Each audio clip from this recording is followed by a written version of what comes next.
Good evening बच्चों, आप सभी बच्चों का हमारे YouTube चैनल सक्षम फिजिक्स क्लासेस में बहुत बहुत स्वागत है।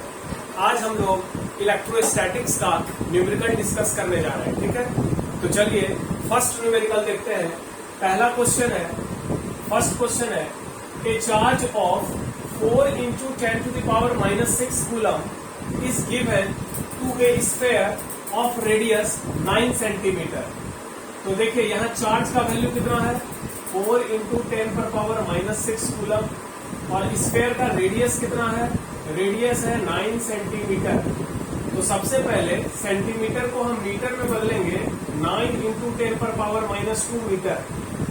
आप जानते हैं कि लेंथ का ऐसा यूनिट मीटर होता है और सीजीएस यूनिट सेंटीमीटर होता है। तो सबसे पहले हम क्या करेंगे, सेंटीमीटर को हम मीटर में बदलेंगे। तो आर का वैल्यू हो गया 9 सेंटीमीटर, 9 × 10⁻2 मीटर। क्वेश्चन है, what is the potential energy of the conductor. तो कंडक्टर का पोटेंशियल एनर्जी क्या होगा।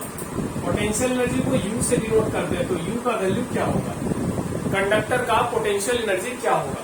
तो देखिए एक स्फेरिकल कंडक्टर है, इस कंडक्टर पर Q कूलम का चार्ज डाला गया है और इस कंडक्टर का रेडियस है R। इस कंडक्टर का पोटेंशियल एनर्जी निकालना है। तो पोटेंशियल एनर्जी का फॉर्मूला क्या होगा। पोटेंशियल एनर्जी का फॉर्मूला होता है, पोटेंशियल एनर्जी U = होता है ½ × Q × V। एक फॉर्मूला आता है ½ × CV², एक फॉर्मूला आता है Q²/2C। पोटेंशियल एनर्जी का 3 फॉर्मूला होता है। पोटेंशियल एनर्जी का कितना फॉर्मूला होता है, 3 फॉर्मूला होता है।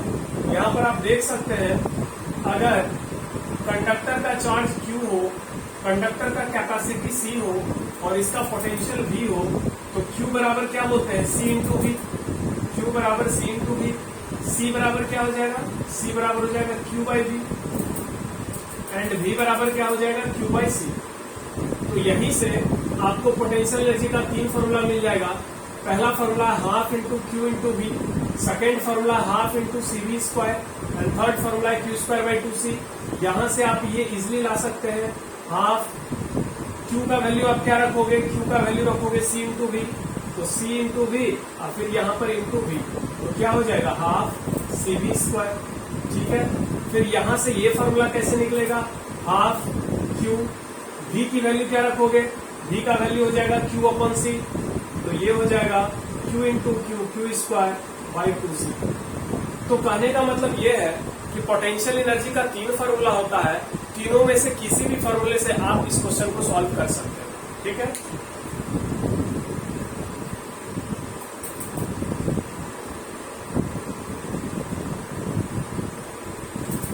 तो चलिए देखते हैं, सबसे पहले हम पोटेंशियल का वैल्यू निकालते हैं।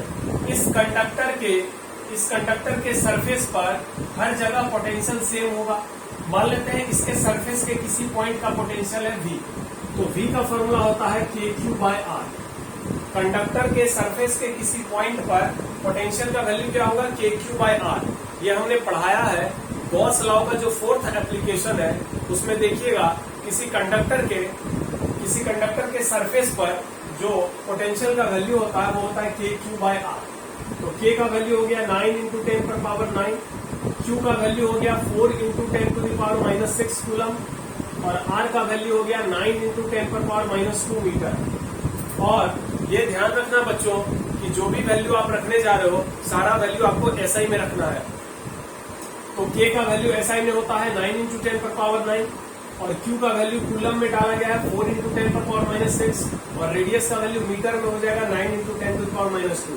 तो यहाँ पर 9 कैंसिल हो गया, तो हो गया 4 × 9 - 6, 9 - 6 हो गया 3/10⁻²। तो 4 × 10⁻³ और ये -2 जाके प्लस होगा, इतना वोल्ट। ये तो पोटेंशियल हो गया। तो पोटेंशियल एनर्जी बराबर क्या फॉर्मूला होता है, ½ × Q × V। तो ½ × Q का वैल्यू कितना है, 4 × 10⁻⁻6 कूलम एंड V यानी पोटेंशियल का वैल्यू कितना मिला, 4 × 10⁵ वोल्ट। तो ये हो जाएगा 4 × 4 16, 16/2 8 × 10⁻⁻6 + 5 -1 तो 8/10 इसका मतलब 0.8 और पोटेंशियल एनर्जी का ऐसा यूनिट होता है जूल। तो यही आंसर हो गया 0.8 जूल। तो इस क्वेश्चन में क्या गिवन था, चार्ज का वैल्यू दिया गया है, रेडियस का वैल्यू दिया गया है, पोटेंशियल एनर्जी निकालना है। तो पोटेंशियल एनर्जी का फॉर्मूला क्या होता है, half into charge into potential. तो सबसे पहले आपको पोटेंशियल का वैल्यू निकालना चाहिए। पोटेंशियल का फॉर्मूला होता है KQ/R। इस फॉर्मूला से आप पोटेंशियल निकाल लीजिए, फिर पोटेंशियल का वैल्यू पुट करिए और चार्ज का वैल्यू पुट करिए, तो यहाँ से आपको पोटेंशियल एनर्जी का वैल्यू मिल जाएगा। ठीक है, क्लियर है। चलिए हम लोग सेकंड क्वेश्चन देखते हैं।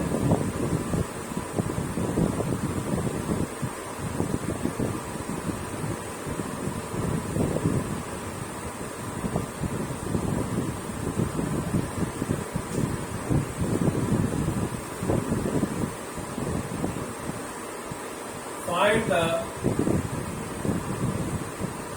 electric dipole moment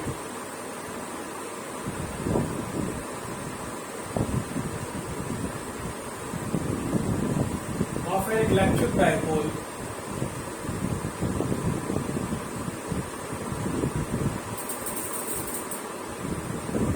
made up of two opposite charges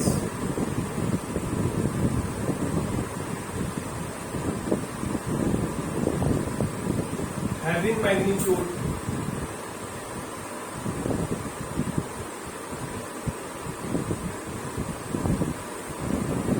plus 3.2 into 10 to the power minus 19 coulomb and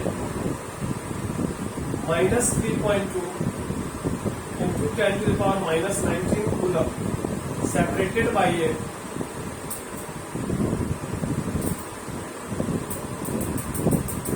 distance 2.4 into 10 to the power minus 10 metre. तो देखिए यह जो क्वेश्चन है यह डाइपोल का क्वेश्चन है। क्वेश्चन जरा पढ़ते हैं। एक इलेक्ट्रिक डाइपोल है। आप जानते हैं कि इलेक्ट्रिक डाइपोल के दोनों पोल पे हमेशा इक्वल और ऑपोजिट चार्ज होता है। एक पोल का चार्ज है -Q, दूसरे पोल का चार्ज है +Q। और डाइपोल का जो लेंथ होता है, इस लेंथ को हम लोग 12 कहते हैं। तो देखिए यहाँ पर क्या क्या दिया गया है। Find the electric dipole moment. Electric dipole moment P is equal to what. Electric dipole moment क्या होता है, एक वेक्टर होता है P जिसका डायरेक्शन हमेशा नेगेटिव पोल से पॉजिटिव पोल की ओर होता है। Find the electric dipole moment of an electric dipole made up of two opposite charges. एक इलेक्ट्रिक डाइपोल है जो दो इक्वल और अपोजिट चार्ज से बना है, जिसका वैल्यू दिया गया है, मतलब चार्ज का वैल्यू है 3.2 इंटू 10 पर पावर माइनस 19 कूलम। देखिए ये +Q चार्ज है, ये -Q चार्ज है। दोनों चार्ज का वैल्यू सेम है, नेचर अलग अलग है, नेचर अपोजिट है। एक पॉजिटिव नेचर है, एक नेगेटिव नेचर है, बट चार्ज का वैल्यू सेम दिया हुआ है। तो देख सकते हैं यहाँ पर 3.2 10 पर पावर माइनस 19 कूलम और यहाँ पर भी 3.2 10 पर power minus 19 coulomb separated by A distance of. ये जो डिस्टेंस है दोनों चार्ज के बीच का जो डिस्टेंस है 12, इसका वैल्यू दिया गया है 2.4 इंटू 10 पर पावर माइनस 10 मीटर। ठीक है, दोनों चार्ज के बीच का डिस्टेंस दिया गया है 2.4 into 10 to power minus 10 metre. तो यहाँ पर देखिए कि डाइपोल मोमेंट का फॉर्मूला क्या होता है, Q इंटू 12। तो चार्ज का वैल्यू कूलम में दिया गया है और डिस्टेंस का वैल्यू मीटर में दिया गया है। दोनों वैल्यू मेरा SI में दिया गया है। तो आप डायरेक्ट यहाँ पर वैल्यू पुट करिए 3.2 10 टू पावर माइनस 19 कूलम और लेंथ कितना दिया गया है 2.4 इंटू 10 पर पावर माइनस 10 मीटर। इसका वैल्यू सॉल्व करके क्या आएगा, 3.2 और 2.4 को मल्टीप्लाई करने पर वैल्यू आएगा 7.68 into 10 to the power minus 19 और माइनस 10 माइनस 29। अब हमें चार्ज का ऐसा यूनिट होता है कूलम और लेंथ का ऐसा यूनिट हो गया मीटर। तो यही आपका हो गया डाइपोल मोमेंट P का वैल्यू। P का वैल्यू हो गया 7.68 into 10 to the power minus 29 coulomb metre. काफी आसान सा क्वेश्चन था ये। चलिए नेक्स्ट क्वेश्चन में चले।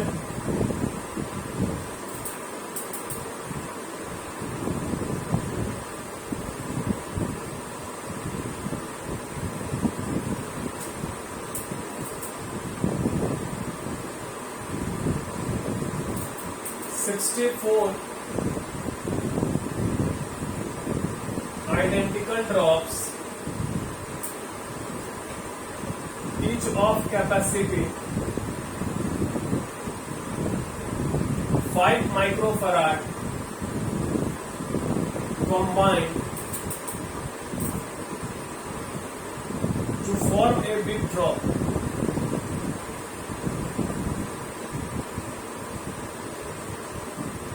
What is the capacity of big drop? What is the capacity of big drop?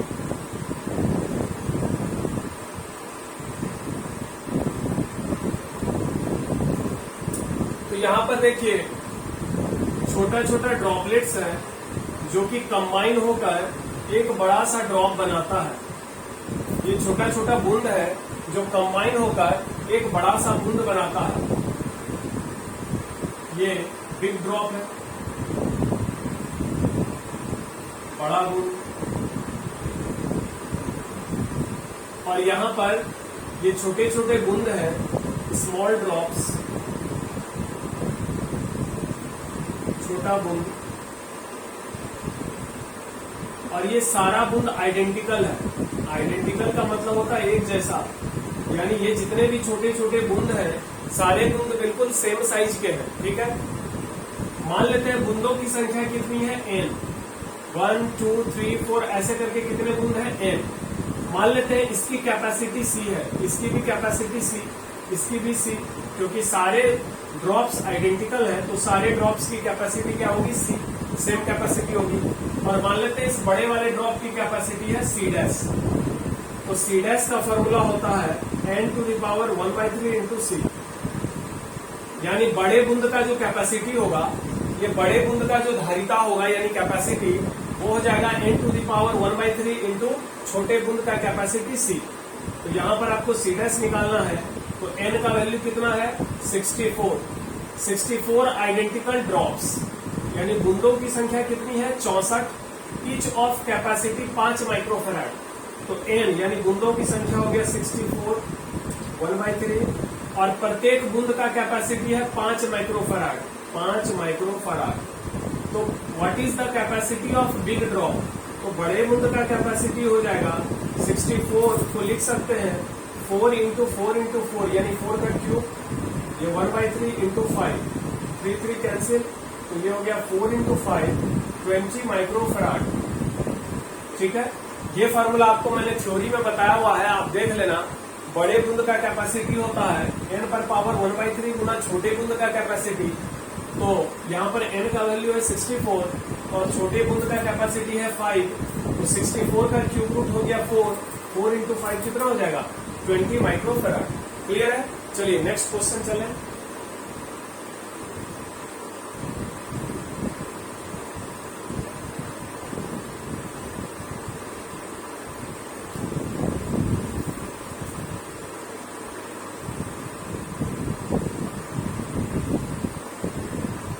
Find equivalent capacity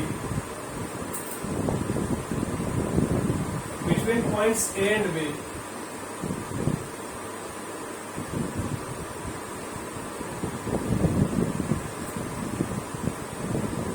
in the given figure.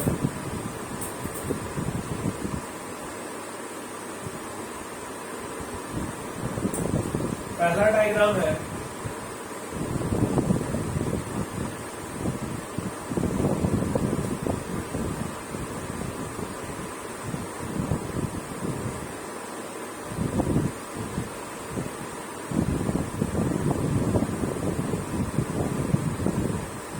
ये point A है और ये पॉइंट बी है।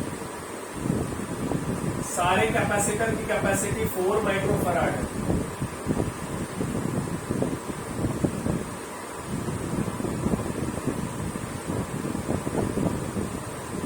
और इसमें एक और क्वेश्चन है,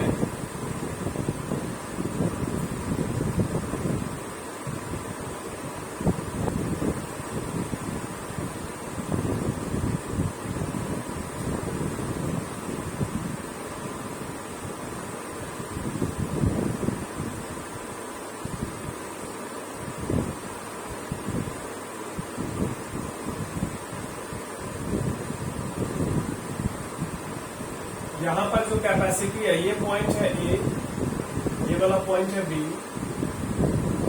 3 microfarad, 3 microfarad, 3 microfarad, 3 microfarad, 3 microfarad, 2 microfarad, 2 microfarad, 3 microfarad and 3 microfarad. चलिए, ये फर्स्ट डायग्राम हो गया, ये सेकेंड वाला डायग्राम हो गया। देखिए बच्चों, ये जो है ग्रुपिंग ऑफ कैपेसिटर पे बेस्ड ये क्वेश्चन है।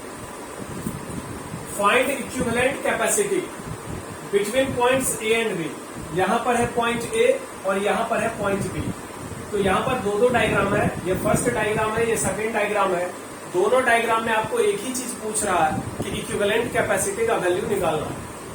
तो हम लोग बारी बारी से चलते हैं। पहले ये बताइए कि आप लोग पढ़े होंगे कि कैपेसिटर का दो तरीके से ग्रुपिंग होता है, एक सीरीज होता है और एक पैरेलल ग्रुपिंग होता है, ठीक है। अगर कैपेसिटर को इस तरीके से कनेक्ट किया जाए तो ये कहलाता है सीरीज ग्रुपिंग, लेकिन अगर कैपेसिटर को इस तरीके से कनेक्ट किया जाए तो ये कौन सा ग्रुपिंग होता है, पैरेलल ग्रुपिंग। मान लीजिए 3 कैपेसिटर है, पहले कैपेसिटर की कैपेसिटी है C1, दूसरे की है C2 और तीसरे कैपेसिटर की कैपेसिटी है C3। ये दोनों सीरीज में जुड़ा हुआ है, तो यहाँ पर इक्विवेलेंट कैपेसिटी हो जाएगा 1/C1, 1/C2 plus 1/C3 inverse.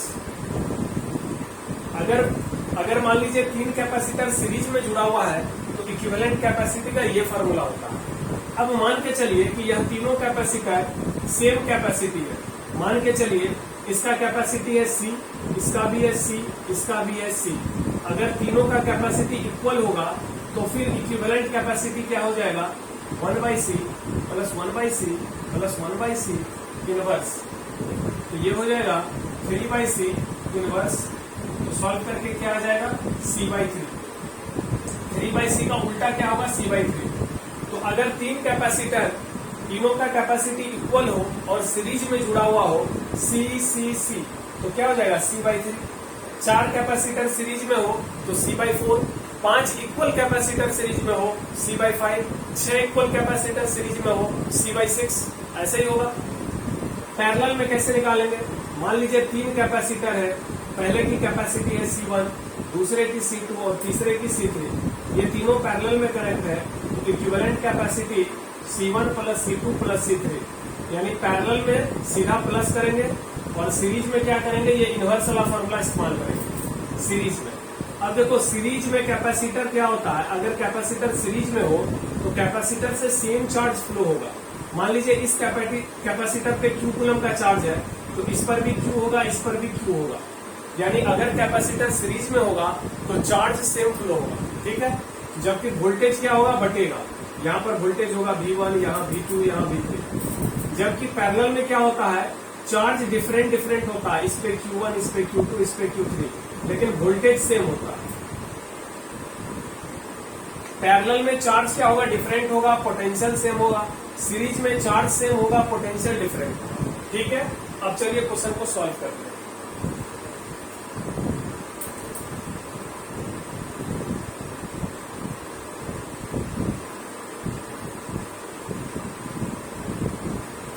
सबसे पहले देखिए, यहां पर है पॉइंट ए और यहां पर है पॉइंट बी। आपको ए और बी पॉइंट के बीच में इक्विवेलेंट कैपेसिटी निकालना है।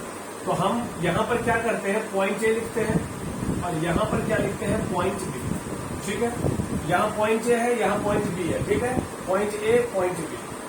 अब सबसे पहले देखिए ए से बी तक जाने का कितना रास्ता है। एक रास्ता ऐसे करके देखना, ए से बी तक जाने का ये रास्ता है। ए से बी तक जाने का ये रास्ता है, इसमें 3 कैपेसिटर लगा हुआ है। इस पॉइंट को हम मान लेते हैं C और इस पॉइंट को मान लेते हैं हम D, ठीक है। तो A से C, फिर क्या है C से D, और इसको बड़ा कर लेते हैं, C से D, और फिर क्या है D से B।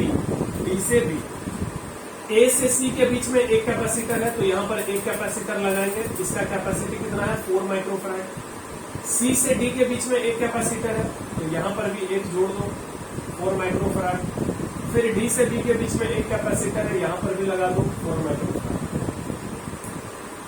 अब देखिए सी और डी के बीच में एक और रास्ता गया हुआ ऊपर से, तो सी और डी इस दोनों पॉइंट के बीच से एक और रास्ता गया हुआ है।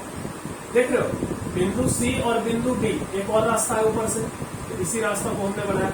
इसमें दो कैपेसिटर लगा हुआ है, एक यहाँ एक यहाँ पर है, एक यहाँ पर है, और दोनों कैपेसिटर का कैपेसिटी है 4। तो यहाँ पर आप देख सकते हो कि ये दोनों सीरीज में है, ये इसके साथ पैरेलल में है, और फिर ये तीनों सीरीज में है। तो इसको सॉल्व कैसे करेंगे? तो इसको सॉल्व करेंगे, सबसे पहले हम पॉइंट सी और पॉइंट डी के बीच इक्विवेलेंट कैपेसिटी निकालेंगे। Equivalent capacity between point C and D.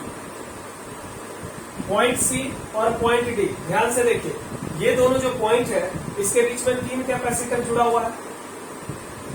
तो इक्विवेलेंट कैपेसिटी कैसे निकालेंगे? ये दोनों सीरीज में है, तो 4 सीरीज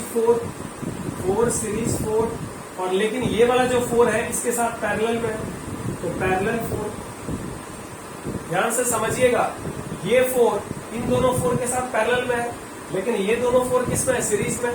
तो 4 सीरीज 4 पैरेलल 4, या इसको आप ऐसे भी लिख सकते हो, ये जो 4 है ये पैरेलल में है इस दोनों के साथ, लेकिन ये दोनों सीरीज में है, तो 4 सीरीज 4, तो 4 पैरेलल। अब सोचिए 4 सीरीज 4 क्या होगा?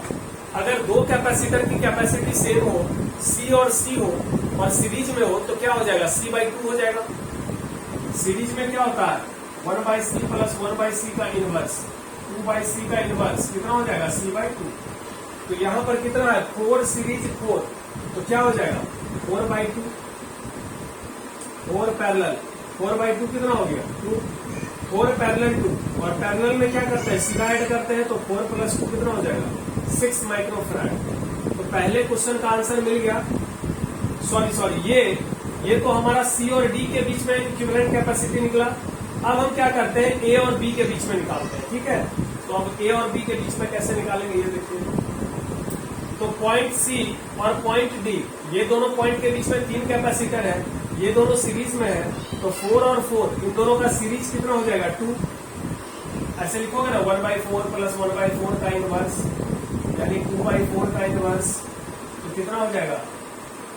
1/2 का इनवर्स कितना हो गया? 2। तो ये तो 2 हो गया, और ये 4 और ये दोनों 2 हो गया। ये 4 और 4 कितना हो गया? 2। और ये 2 और 4 क्या हो गया? पैरेलल में है, तो 2 और 4 पैरेलल में कितना हो जाएगा? 6। तो ये किसके बीच में निकला? सी और डी, यानी इन दोनों को ऐड करके कितना आया? 6। तो इन दोनों को हटा के हम क्या लिख सकते हैं? 6।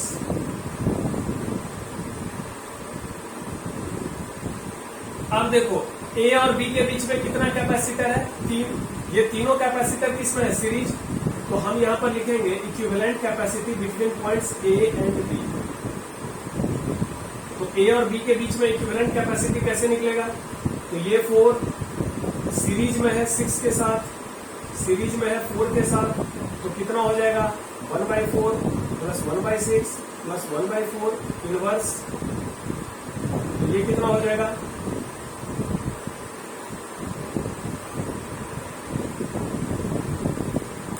तो ये हो जाएगा 6 और 4 का एलसीएम हो जाएगा 12, 4 3 जा 12, 6 2 जा 12, 4 3 जा 12, 8/12 का इनवर्स, तो ये कितना हो जाएगा? 2/3 का इनवर्स, ये हो जाएगा 3/2। 3/2 माइक्रोफैराड होगा। लेकिन क्वेश्चन में ध्यान से देखिएगा, यहाँ पर 2 माइक्रोफैराड है, यहाँ पर 2 माइक्रोफैराड है। अगर 4 होगा तो यहाँ पर ये आंसर होगा, लेकिन अगर 2 माइक्रोफैराड होगा तो फिर इस क्वेश्चन का आंसर कुछ और होगा। तो एक बार इस क्वेश्चन को हम फिर से देख लेते हैं। फिर से देखिए, ए और बी ये दोनों पॉइंट है, ए एंड बी, ठीक है? ए से सी, फिर है सी से डी, और फिर है डी से बी, ए से सी के बीच में एक कैपेसिटर है, सी से डी के बीच में एक कैपेसिटर है एंड डी से बी के बीच में एक कैपेसिटर। ए से सी के बीच में 4 माइक्रोफैराड, सी से डी के बीच में 2 माइक्रोफैराड एंड डी से बी के बीच में 4 माइक्रोफैराड। अब देखो सी और डी के बीच में एक और रास्ता है ऊपर से, चलो हम ऊपर से ही बना लेते हैं। ऊपर से ही आपका एक रास्ता हम ले जाते हैं सी और डी के बीच में, ये आपका कैपेसिटर 2 माइक्रोफैराड का। यहाँ पर देखिए ऊपर वाले रास्ते में 2 कैपेसिटर लगा हुआ है, 4 और 4, तो 2 कैपेसिटर को लगा दो 4 एंड 4। अब देखिए इसको सॉल्व कैसे करेंगे। ये 4 और ये 4 सीरीज में, तो ये 4 और ये 4 कितना हो जाएगा सीरीज में, तो 1/4 प्लस 1/4 इनवर्स 2/4 इनवर्स 4/2 यानी 2 हो जाएगा। तो equivalent capacity between C and D, बिंदु सी और बिंदु डी के बीच इक्विवेलेंट कैपेसिटी कैसे निकालेंगे। तो ये देखिए ये दोनों सीरीज है और ये पैरेलल में है, तो लिखेंगे 2 पैरेलल 4 सीरीज 4, 2 पैरेलल 4 और 4 को अगर सीरीज में जोड़ेंगे तो 2 होगा और 2 और 2 को पैरेलल में जोड़ेंगे तो कितना हो जाएगा 4। तो इन तीनों को जोड़ने पर कितना आ गया इक्विवेलेंट कैपेसिटी 4। तो इन तीनों को यहां से हटाकर हम यहां क्या लिख सकते हैं 4।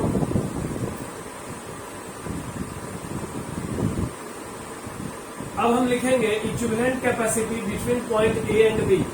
पॉइंट ए और पॉइंट बी के बीच इक्विवेलेंट कैपेसिटी का वैल्यू होगा ये 4 4 4, ये तीनों एक लाइन से सीरीज में है, तो आंसर होगा 1/4 1/4 1/4 इनवर्स यानी 3/4 इनवर्स। इसका मतलब आंसर हो गया 4/3 माइक्रोफैराड। तो फर्स्ट क्वेश्चन मेरा सॉल्व हो गया। अब सेकंड क्वेश्चन में आते हैं।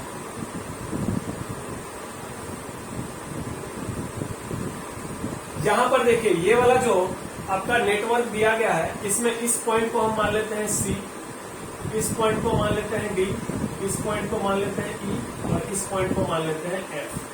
ठीक है, अब जरा ध्यान से देखिए ये जो पॉइंट है डी और ये जो पॉइंट है ई, इसके बीच में एक कैपेसिटर तो ऐसे है यहां पर और एक 3 कैपेसिटर इस रास्ते में जुड़ा हुआ है। तो equivalent capacity between point D and E, ये मेरा पॉइंट डी है, डी से ई के बीच में एक कैपेसिटर है, डी और ई के बीच में एक कैपेसिटर है जिसका कैपेसिटी कितना है 2 माइक्रोफैराड। फिर डी और ई के बीच में इधर से 3 कैपेसिटर है 1 2 3 और प्रत्येक का कैपेसिटी कितना है 3 माइक्रोफैराड। तो इक्विवेलेंट कैपेसिटी कैसे निकालेंगे। अब ध्यान से देखिए ये तीनों सीरीज में है। ये तीनों क्यों सीरीज में है, क्योंकि अगर हम पॉइंट डी से चलेंगे तो यहां से जाने का 2 रास्ता है, एक रास्ता इधर से है, एक रास्ता इधर से। अब मान लीजिए यहां से अगर 10 कूलम का चार्ज गया, इसमें मान लो 7 कूलम गया, इधर 3 कूलम गया, तो 7 और 3 मिलकर 10 कूलम हुआ। तो 7 कूलम अगर इधर से जाएगा तो इधर से कितना जाएगा 7 कूलम और इधर से कितना जाएगा 7 कूलम। तो आप देख रहे हैं कि इस तीनों कैपेसिटर पर सेम चार्ज आ रहा है। जो चार्ज इधर से आएगा वही चार्ज इस पर भी जाएगा, वही चार्ज इस पर भी जाएगा, लेकिन इधर से कोई दूसरा चार्ज आ रहा है 3 कूलम। यानी जब भी कोई चार्ज पॉइंट डी पर आएगा तो ये 2 भाग में बटेगा, कुछ चार्ज उधर से फ्लो होगा, कुछ चार्ज इस रास्ते फ्लो होगा। जो इधर से फ्लो होगा वो सेम फ्लो होगा तीनों से, यानी ये तीनों सीरीज है लेकिन ये पैरेलल में है। तो हम क्या लिखेंगे 2 पैरेलल और ये तीनों सीरीज है तो लिखेंगे 3 सीरीज 3 सीरीज 3। बात समझ में आया। ये तीनों सीरीज में है क्योंकि सेम चार्ज फ्लो होगा इस तीनों से, लेकिन ये इसके साथ पैरेलल में। और इन तीनों का सीरीज क्या होगा, तो अगर 3 कैपेसिटर 3 इक्वल कैपेसिटर सीरीज में हो सी सी सी, तो इसका इक्विवेलेंट हो जाएगा 1/c plus 1/c plus 1/c का इनवर्स यानी c/3। तो यहाँ पर c/3 का मतलब हो गया 3/3 क्योंकि सारे कैपेसिटर की कैपेसिटी 3 है।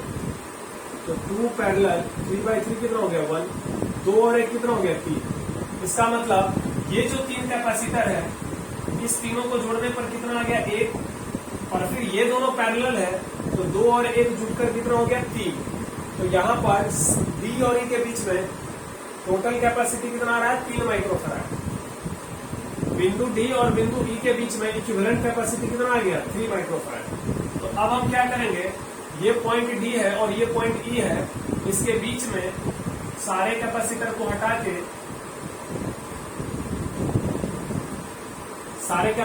हटा के एक सिंगल कैपेसिटर ऐड करेंगे जिसका कैपेसिटी होगा 3 माइक्रोफैराड।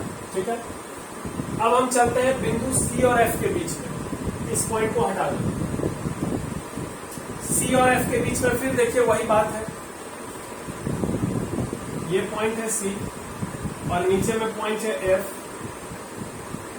यहां पर एक कैपेसिटर है 2 माइक्रोफैराड और इस रास्ते में 3 कैपेसिटर है 3, 3 एंड 3।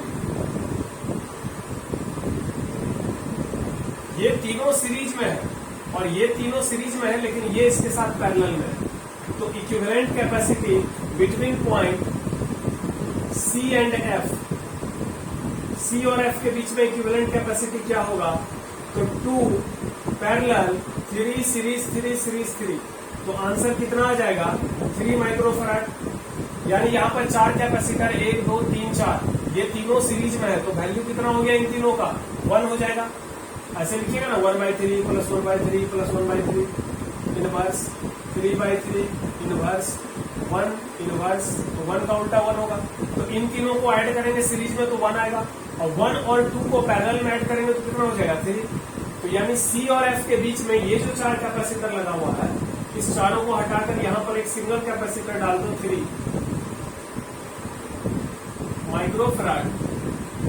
अब देखो ए और बी के बीच में इक्विवेलेंट निकालना है, तो ए से बी तक जाने का एक ही रास्ता बचा, ये तीनों सीरीज में है, तो ए और बी के बीच में इक्विवेलेंट कैपेसिटी क्या होगी,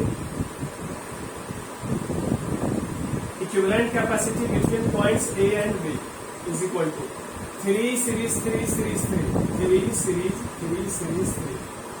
तो ये हो जाएगा 1/3 3/3 का इनवर्स, यानी 1 का इनवर्स, ये 1 हो जाएगा। तो फाइनल आंसर कितना आ गया 1 microfarad.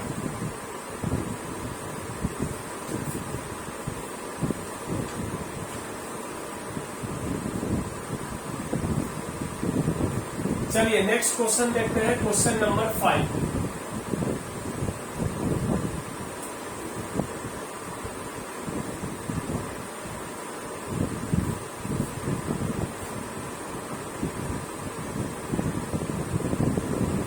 Find equivalent capacity between points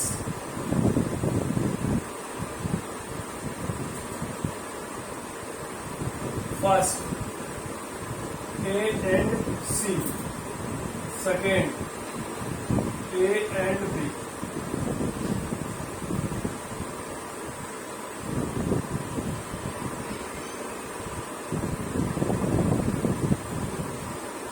यहाँ पर 2 कैपेसिटर है,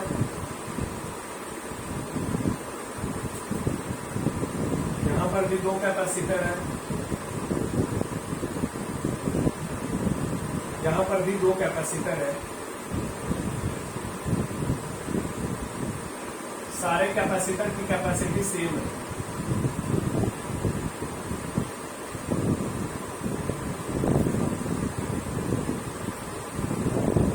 देखिए इस क्वेश्चन में क्या कर रहा है, ये डायग्राम को ध्यान से देखिए। यहाँ पर एक स्क्वायर है ABCD और यहाँ पर 1 2 3 4 5 6 कैपेसिटर लगा हुआ है। इक्विवेलेंट कैपेसिटी किस 2 पॉइंट के बीच में निकालना है, पहले कह रहा है A और C के बीच में निकालिए, फिर कह रहा है A और B के बीच में निकालिए। तो चलिए हम A और C के बीच में निकालते हैं। तो ये हमने पॉइंट लिया A, ये हमने पॉइंट लिया C। A से C तक जाने का एक तो सीधा रास्ता है, ये जो रास्ता है A से C तक जाने का, इसमें 2 कैपेसिटर लगा हुआ है, एक यहाँ पर है C, एक एक यहाँ पर है सी। तो ए से सी तक जाने का एक ये रास्ता है, एक रास्ता इधर से है ए से सी तक जाने का। तो एक रास्ता आप इधर से निकालिए ए से सी तक जाने का, जिसमें 2 कैपेसिटर लगा हुआ है सी एंड सी। और एक रास्ता ऊपर से है ए से सी तक जाने का। आप ऐसे भी ए से सी तक जा सकते हो, ऐसे भी जा सकते हो, ऐसे भी जा सकते हो। तो यहाँ पर एक और रास्ता लगा दो। ये तीनों रास्ता किसमें होगा? पैरेलल। तो अब बताइए इक्विवेलेंट कैपेसिटी क्या होगा बिंदु ए और बिंदु सी के बीच का? तो ये दोनों किसमें है? सीरीज। तो सी और सी सीरीज में है तो कितना हो जाएगा? C/2। फिर ये दोनों सीरीज में है, कितना होगा? C/2। फिर ये दोनों सीरीज में है, कितना होगा? C/2। लेकिन ये तीनों पैरेलल में है, तो यहाँ पर पैरेलल लिख देते हैं। तो अब बताइए पैरेलल में क्या करते हैं? प्लस करते हैं। तो C/2 plus C/2 plus C/2 कितना हो गया? 3C/2। यही आंसर हो गया। ये C और C सीरीज में है तो C/2 होगा ना, जैसे 1/C। सीरीज में कैसे निकालते हैं? 1/C plus 1/C inverse, 2/C inverse, कितना होगा? C/2। तो ये दोनों ऐड होके C/2। तो इन दोनों को हटाओ, यहाँ पे C/2 डालो। ये दोनों ऐड होके C/2 और फिर ये दोनों भी ऐड होके कितना हो गया? C/2। अब ये तीनों पैरेलल में है तो सीधा ऐड कर दो 3C/2। ठीक है।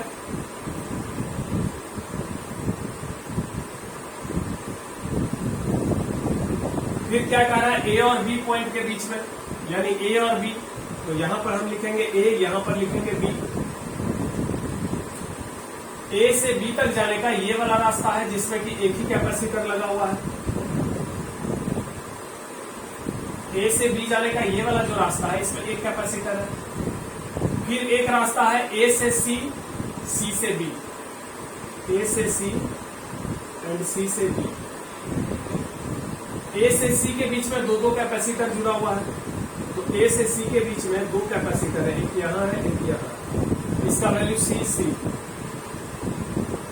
और एक कैपेसिटर है सी से बी के बीच, सी और ये पॉइंट है बी, इसके बीच में एक कैपेसिटर है। फिर देखो 2 कैपेसिटर है ए से डी, डी से सी। तो ये पॉइंट मेरा कौन सा है? ये ए है, ये भी ए है। तो ए से डी एंड डी से सी, ये पॉइंट ए है, ये भी पॉइंट ए है। तो ए से डी के बीच में एक कैपेसिटर यहां पर है, ए से डी एंड डी से सी, डी से सी के बीच में एक कैपेसिटर यहां है। अब ध्यान से देखिए ये दोनों सीरीज में है तो कितना हो जाएगा? C/2। फिर ये भी दोनों सीरीज में है, कितना हो जाएगा? C/2।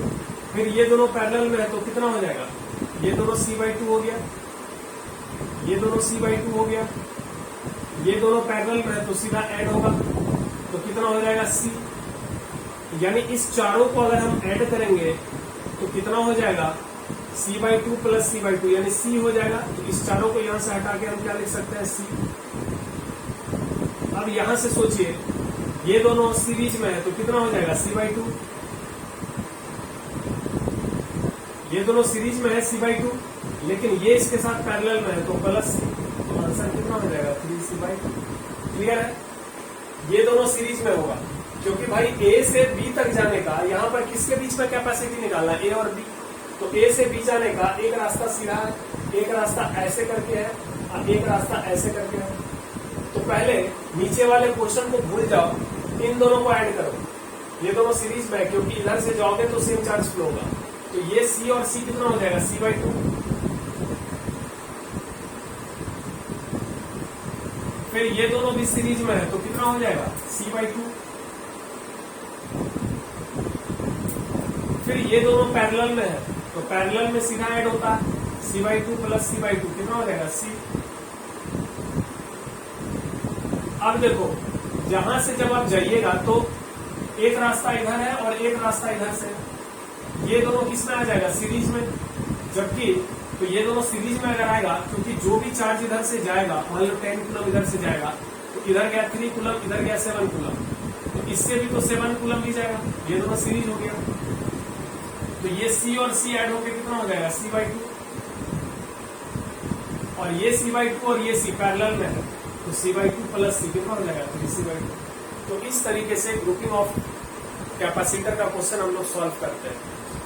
ठीक है, उम्मीद करते हैं ये वीडियो लेक्चर आपके लिए हेल्पफुल होगा, आप लोग अच्छे से इसका प्रैक्टिस करें। बाकी जो 5 क्वेश्चन रह गया उसको हम लोग नेक्स्ट क्लास में डिस्कस करेंगे। Thank you.